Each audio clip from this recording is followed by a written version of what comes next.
그 주식시장 최근 들어서 드디어 바닥은 다지는 것 같다, 이런 이야기들 하시는데, 이제 최근에 그 금리에 대한 불확실성 해소가 되면서 그 영향이 있는 것 같더라고요. 근데 앞으로 주식시장 어떻게 보시는지. 사실은 뭐 주식 전망만큼 네. 어려운 건 없죠. 그렇죠. 50%의 확률이죠. 오르든 떨어지든. 네.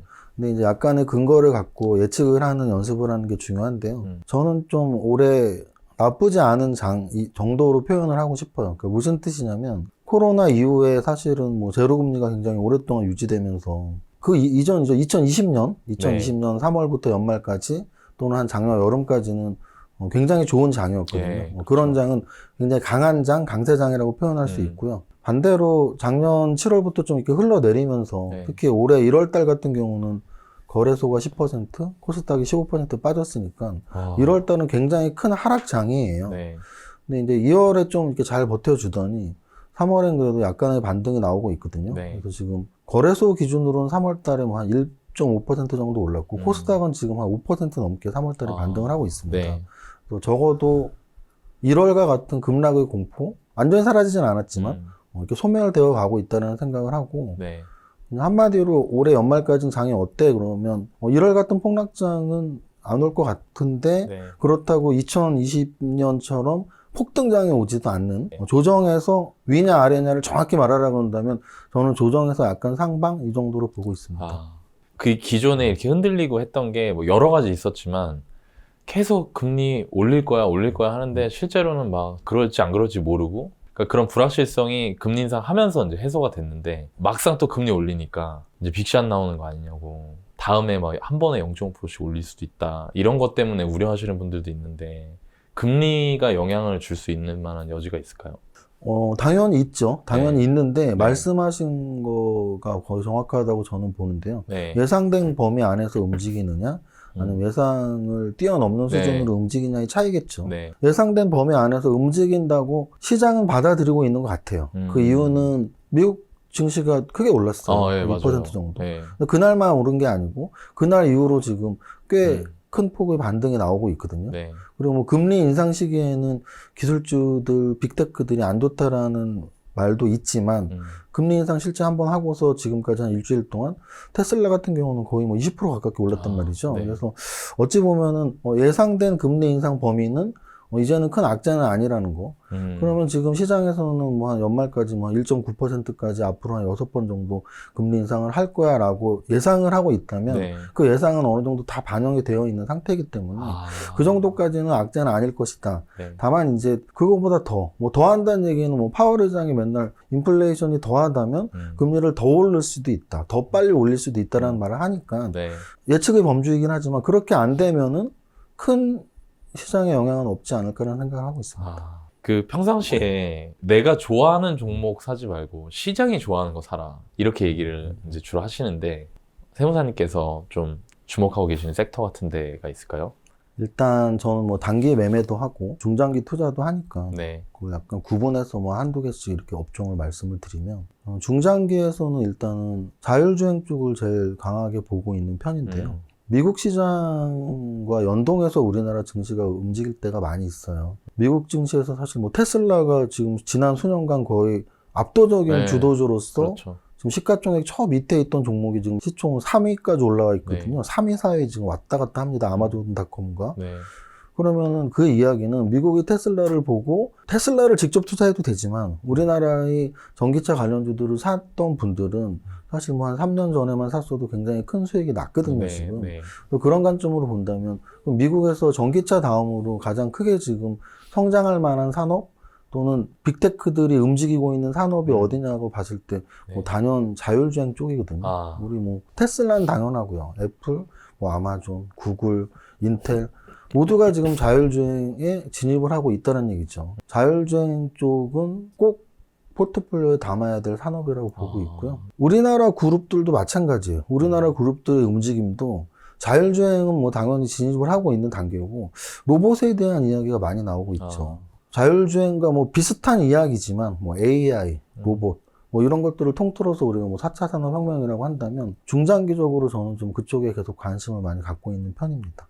단기적으로는 또 다른 얘기죠. 단기적으로는 뭐 일주일, 한 달 이렇게 움직이는 업종들이 있거든요. 올해 1월, 2월, 3월 달의 움직임을 봤을 땐 글로벌 이슈 중에 가장 컸던 게 말씀하셨던 금리 인상과 그다음에 이제 러시아 우크라이나 전쟁이었잖아요. 그래서 그 관련주들이 사실은 최근 좀 시장을 주도했죠. 그래서 금리 인상 관련한 뭐 금융주랄지 아니면 전쟁과 관련한 뭐 유가 인상 또는 곡물가 인상 그런 인플레이션 관련주들이 움직임이 좀 나왔었고요. 또는 뭐 코로나가 이제는 뭐 전 국민의 한 반이 걸리는 시대가 돼서 그렇다면 그 끝은 뭐 이제 위드 코로나고 리오프닝이니까 그쪽도 단기적으로 좀 관심을 가져야 되는 업종 뭐 이런 정도의 관심을 갖고 있습니다. 근데 그게 막 저 같은 이제 잘 모르는 사람들은 전쟁이 딱 났다. 그러면 전쟁주? 전쟁과 관련된 거? 막 뭐, 무슨 뭐, 연어가 뭐 올라간다. 막 이런 얘기 저도 들었거든요. 그러면 관련주를 찾아서 사볼까라는 생각이 들다가도 망설이는 게 이미 다 올라가지 않았을까? 이런 생각 하거든요. 근데 그럼에도 불구하고 이미 모두가 알고 있는 시기에도 투자할 수 있다는 말씀이신가요? 근데 이제 그건 아까도 말씀드렸지만, 중장기 투자의 관점으로 본다면, 뭐, 1년 후, 2년 후에는 지금 단기 급등을 했던 그 가격대를 회복 못할 수도 있어요. 근데 이제 단기적으로 매매를 한다는 얘기는 그 주가의 변동성을 두고 매매를 한다는 얘기니까 그렇죠. 변동성이 커진 종목들에 대해서 손절매를 감소하고더라도 들어갈 수 있는 기법이 있고 용기가 있는 사람들이 들어가는 거지. 뭐 초보자분들이 요즘 일주일 동안 그게 핫했어 라고 들어가는 건 저는 크게 권하진 않습니다. 왜냐면 단기 매매는 분명히 매매의 영역인데 이 트레이딩은 사실은 약간 좀 숙달된 훈련들이 필요하거든요. 예를 들면 그런 거예요. 아까 말씀하신 것처럼 모두가 같은 재료를 똑같이 봤는데 거기서 더 오를 수가 있니라는 거에 최근 한 일주일 동안 가장 이렇게도 올라갈 수 있네라고 하는 종목이 하나가 생긴 게 이제 안랩이거든요. 안랩은 오늘 녹화 기준으로 상한가입니다. 근데 상한가를 치고 시총이 좀 1조 7천억이에요. 한 7만 원 정도에서 지금 한 2주 동안 17만 원까지 한 2.5배가 올랐거든요. 근데 그 2.5배가 오른 시점을 보면 대통령 선거가 지나고서예요. 원래 안랩은 보통 우리가 대선 관련주라고 보통을 하고 대선 관련주들은 사실 대통령 선거가 끝나면 아무도 관심을 안 갖거든요. 윤석열 당선인이 안철수 인수위원장으로 이렇게 발탁을 하고 또 인수위원장으로 끝나는 게 아니고 또 굉장히 적극적으로 이렇게 일을 하는 모습이 계속 언론에 비춰지면서 또 국무총리 이야기가 나오고 그럼 그 1년의 과정 한 열흘 정도, 2주 정도에서 안랩의 주가가 지금 7만원에서 17만원을 갔거든요. 제가 말씀드리는 게 그런 부분이에요. 그런 상승이 절대 투자의 영역은 아니에요.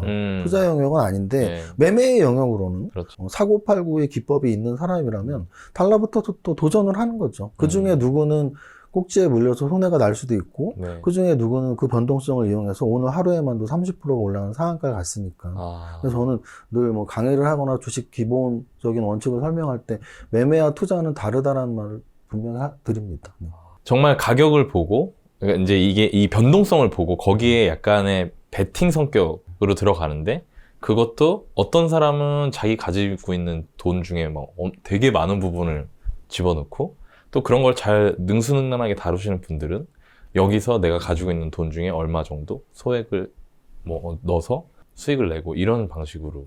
네, 뭐 그렇게 봐도 될 것 같습니다. 그런 텐베거를 어떻게 찾아내야 되는지. 두 가지 측면에서 보면 좋을 것 같은데요.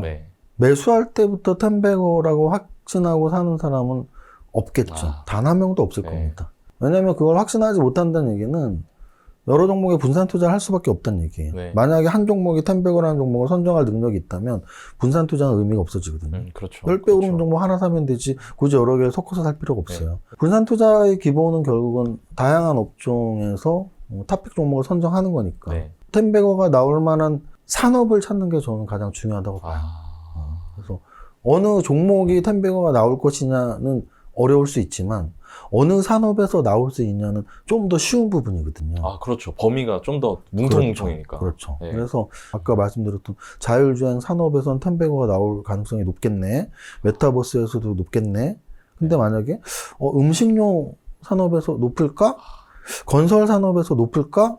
그럼 이제 이렇게 제외시키다 보면 여기는 좀 나올 만한 산업인데라는 게 정리가 되고요. 그럼 이제 나올 만한 그런 성장 산업에서 줄을 한번 쫙 세워보고서 아까 말씀드렸지만 5천억대, 3천억대의 적정한 시총에서 재무제표도 뭐 자본 잠시까지 들어가진 않은 제가 너무 나쁜 재무제표만 말씀을 드렸지만 좋은 재무제표들도 있어요. 그럼 좋은 재무제표를 찾는다는 건 결국은 재무제표에서 세 가지를 확인하는 거죠.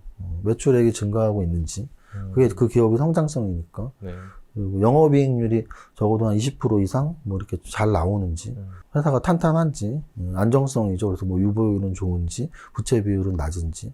그래서 이런 재무제표가 좋은 종목을 그 성장 산업 내에서 찾으면, 네. 이 산업에선 템베거가 나오는데 이 종목은 안전한 종목이네. 이렇게 편안한 투자가 가능하고 또 한 종목을 하는 게 아니고 적어도 뭐 한 5개, 8개 분산 투자를 하기 때문에 네. 그 중에서 템베거 한두 개가 나올 수 있는 거죠. 아, 이게 마음이 약간 그렇게 생각하니까 조금 편해지네요. 내가 산 종목 이거 하나 그러니까요. 안 되면 어떡할 건데요? 안 되면 큰일 나잖아요. 근데 네. 이게 분산 투자의 관점에서 이렇게 5개, 6개, 7개 이렇게 사서 그 중에서 템베거가 사실 나오는 거고요. 또 하나 템베거는 매수할 때 결정되는 게 아니고 이제 지나야 결정되는 건데요. 그렇게 오를 때까지 내가 보유를 할 수 있는 사람이냐가 굉장히 크게 차지합니다. 네. 이거는 진짜 실전적인 얘기고 네. 이 방송을 보시는 분들 중에 주식 투자를 하신다면 대부분 공감하실 텐데요. 팔고 나서 몇 년 있다 보니까 10배 올랐어. 이런 말씀을 하시는 분은 굉장히 많아요. 네. 근데 현재 계좌에 10배가 올라서 1000%가 찍혀있는 종목을 갖고 있는 분들은 정말 100분 중에 한 분 있을까 말까거든요. 그 이유를 생각해 보면 10명 중에 9분은 그 10개가 다 마이너스입니다. 갖고 있는 종목이. 원래는 확률적으로는 10개 중에 5개는 플러스고 5개는 그러게요. 마이너스여야 돼요. 네. 근데 왜 10분 중에 9분은 10종목이 다 마이너스냐면 플러스 종목은 팔았죠 벌써. 마이너스 종목은 못 팔았죠. 그러니까 종목 선정을 잘못해서가 절대 아니고요. 오히려 야, 나 10개 샀는데 한 달 있다 다 마이너스를 만들어야지. 그거 맞추면 네. 천재예요. 절대. 그렇죠. 5% 10%에 파는 사람이 10배를 어떻게 갖고 있어요. 그러니까 템베거 종목을 잡을 수가 없죠. 2배 전에 다 팔 텐데. 그래서 적어도 주식 투자의 기법에서 네. 보통 사람이 하는 것과 반대로 하면은 훨씬 유리하다고 보면 돼요. 10명 중에 9명은 손해본다면서요. 네. 그럼 그 플러스인 분은 어떻게 했을까요? 마이너스 종목은 최대한 손실을 빨리빨리 잘랐고 플러스 나는 건 야, 이거 한번 더 갖고 가보자. 그럼 안 팔았으니까 계좌에는 계속 플러스만 남아있겠죠. 그렇게 주식을 하셔야 되는데 우리 인간 심리가 그렇지가 않은 거죠. 인간 심리 중에 가장 큰 본전 심리라는 게 있거든요. 네. 이건 부동산도 마찬가지죠. 전세. 내가 산 집값보다 싸게 파는 사람이 세상에 어디 있겠어. 네, 그렇죠. 주식도 마찬가지예요. 주식도 내가 산 주식 가격이 안 오면 절대 안 팔리니까 본전 심리가 이거 진짜 좌우하면서 대박이다. 마이너스만 남고 플러스는 안 남게 되는 그런 분들은 절대 템베거를 잡을 수가 없다. 신성장 아이템으로 메타버스하고 로봇 2개 얘기하더라고요. 네. 사실 삼성전자가 그렇게 특정 산업에 주력한다는 얘기가 나온다는 것 자체가 관련 기업들한테 좀 기회가 될 수 있을 것 같은데 수혜 입을 만한 종목이 어떤 게 있을까요? 일단은 뭐 종목을 사실은 구체적으로 말할 필요도 없는 게 네. 우리나라 시장에 로봇 관련주 또는 메타버스 관련주가 몇 그렇게 개 없구나. 많지가 않아요. 아, 다만 거기에서 좀 주의할 점이 하나 있는데요. 네. 종목 분석을 하다 보면 재무제표를 보시는 분도 있는데 좀 안 보시는 분들도 있어요. 그러니까 재무제표를 안 보시는 분들 중에 뭐 네. 반도체랄지 네. 또는 뭐 소비주랄지 이런 종목들은 어찌 보면 재무제표가 중요하죠. 근데 반대로 제약바이오는 재무제표는 사실은 그쵸. 볼 필요가 거의 없어요. 네. 왜냐면 보면 못 살 것 같은데요? 제약바이오는 재무제표를 본다는 얘기는 안 산다는 얘기거든요. 네, 그러니까요. 제약바이오 중에 좀 괜찮은 종목들, 뭐 영업이익률만 30-40% 되는 네. 의료기기 쪽 몇 종목을 제외한다면 신약 개발하는 회사들의 거의 대부분 90% 이상은 재무제표가 100% 적자 지속이거든요. 그래서 재무제표를 보고 사야 될 업종이 있고 안 사야 될 업종이 있는데 삼성전자가 신사업 동력으로 뽑았던 두 가지 산업이 메타버스와 로봇은 이제 막 시작하는 산업이기 때문에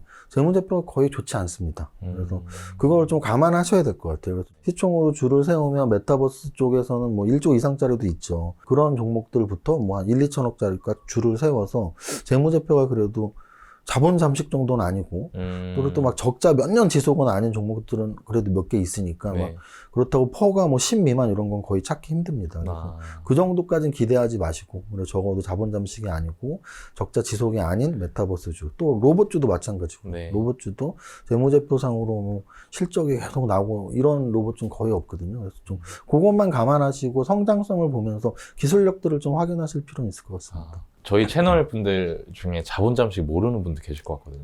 자본 잠식이라는 건 결국은 네. 회사에는 자본금이 있거든요. 네. 자산에서 부채를 뺀 게 자본인데요. 자본이 잠식됐다는 얘기는 결국은 자산보다 부채가 더 큰 경우죠. 그러니까 내 돈이 지금 없는 상태구나. 그렇죠. 그죠? 자산은 실제 완전히 내 돈, 부채는 남의 돈이니까. 근데 남의 돈이 더 크다는 얘기죠. 근데 뭐 어렵게 설명하지 않고 신용불량 같은 거 생각하시면 돼요. 네. 마찬가지로 기업도 부채가 더 자산보다 많으면 결국 빚도 못 갚고 이자도 못 갚게 되면 자본 잠식은 결국은 나중에 부도 위험이 있다는 얘기기 때문에 굉장히 안 좋은 기업인 거죠. 자본 잠식 기업. 그 이번에 내신 책 제목이 성장주에 투자하라. 네, 맞습니다. 근데 제가 지금 말씀을 찬찬히 듣다 보니까 메타버스나 로봇 같은 게 산업군 자체가 성장할 수 있는 잠재력을 보는 거잖아요. 그러니까 흔히 말하는 성장주라는 걸 볼 때 재무제표에 대해서 접근하는 방식이 좀 전에 말씀하신 것 같은 걸 감안하고 접근을 해야겠네요. 그렇죠. 아무래도 네. 이게 이제 뭐 기업의 흥망성쇠를 본다면 네. 처음에 이제 뭐 기업이 설립이 될 것이고 네. 근데 이제 성장을 하면 그 다음엔 영원한 성장은 사실은 없거든요. 그렇죠. 테슬라 같은 경우는 지금 굉장히 장기간 성장을 하는 건 없던 제품을 만들었기 때문에 또는 애플 같은 경우 지금 거의 뭐 10년 이상, 20년 가까운 성장을 계속할 수 있었던 것도 역시 스마트폰이라는 없던 제품을 만들었기 때문이죠. 그러면서 그 성장이 굉장히 오래일 수 있지만 보통의 기업들은 성장이 꺾이고 성숙 단계로 가죠. 성숙 다음에는 성숙을 더 유지할 것이냐 쇠퇴로 갈 것이냐인데 적어도 재무제표가 중요한 부분은 성숙 단계는 아주 중요하죠. 왜냐하면 성숙 단계의 기업들을 투자할 땐 우리가 배당 투자도 기대를 해야 되고 얼마나 안정적인 종목이니 기업 가치 대비 저평가됐니 그래서 성숙 단계의 가치주를 찾거나 성숙 단계의 배당주 종목을 찾는 기법이 있는 거고요. 성장주 쪽에서는 사실 성장하는 기업들은 기업이 좋아도 배당을 못 해주는 경우가 많아요. 왜냐하면 계속 재투자를 해야 되니까. 그래서 성장 투자를 할 때는 배당이나 뭐 안전 투자, 안전 마진 이런 거보단 그 기업의 기술력이나 뭐 이런 제품 런칭하고 파는 영업력, 마케팅력 또는 그 기술력, 독점력 뭐 이런 것 좀 중심으로 봐야 될 것 같아요. 이게 그거랑 비슷한 것 같아요. 주변에서 왜 사람들이 너 뭐 자가야 뭐 월세야? 전세야? 물어보면 나 월세 살아 하면은 아휴 야 어떡하냐 너 막 이러는데 실제로 알고 보면 그 월세 사시는 분이 자기 돈 안 깔고 않고 그걸로 막 사업해갖고 엄청 버시는 분들 있잖아요. 약간 그 느낌 든다, 이거. 근데 저도 주린이라 저도 공부하려고 이렇게 보다 보면 흔히 말하는 텐베거 이런 것들 중에 재무제표 안 좋았던 것들도 있더라고요. 어쩌면 텐베거가 난 종목들의 시작점에서는 재무제표가 좋진 않았을 거예요. 왜냐하면 재무제표가 현재 굉장히 좋은 종목이 오늘부터 10배가 오른다면 사실은 좀 쉽지는 않을 거예요. 그렇죠. 뭐 저렇게 생각하면 될 것 같아요. 이렇게 뭐 500조짜리 삼성전자가 5,000조를 갈 수 있을까? 뭐 이런 생각하면 물음표죠. 왜냐면 애플도 5,000조가 아니니까.